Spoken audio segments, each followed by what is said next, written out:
Are you familiar with Lafayette at all? There is a high school in Lafayette, and right behind it is a really old cemetery, which, ironically, a cemetery isn't somewhere that you normally get any activity at, which I think a lot of people believe that you do, but that's actually not true in most cases. But in this particular case, this one is actually pretty haunted. It's really close to the Tippecanoe battle of Tippecanoe that took place a couple hundred years ago with the white settlers and the I think it was the Cherokee tribe. So I was out there. Had several different things happen all in one night.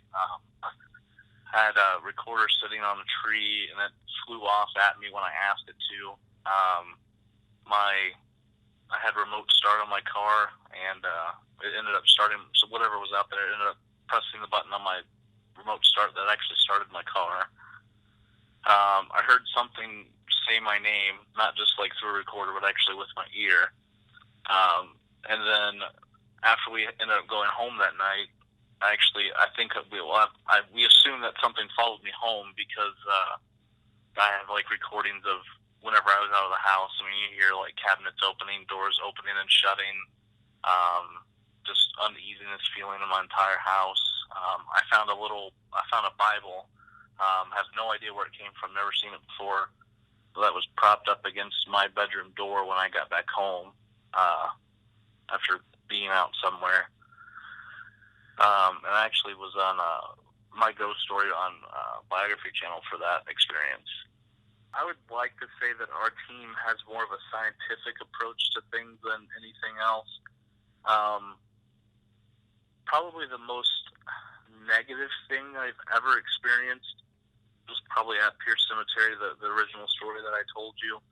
But do I think it's demonic? No, I don't. We get called quite a bit for quote-unquote demonic cases, and I have yet in the 7 years that I've been doing this to find anything that would even come close to calling demonic. I'm not saying that I don't think that demonic presences don't exist. I just don't think that they're very common. Very. Honestly, the way I look at it is, I will be, and yes, I'm going to say lucky, but I will be lucky to ever experience something in my lifetime that I've ever called truly demonic. Cemetery, the first time that I went there, the reason that I believed something followed me home was because I was new. I didn't really know what I was doing, and I was provoking it, and I was telling it to, use my energy and do this and do that. And that's not a good thing to do. I mean, if somebody's really wanting to get into the paranormal investigating field, even if you're just going to go out and do something on your own, you really should at least talk to somebody that's done it before. Because things can get dangerous out there. Like I said, not necessarily that I think anything's demonic, but even what I call troubled spirits, which is what I believe would be at like Pierce Cemetery.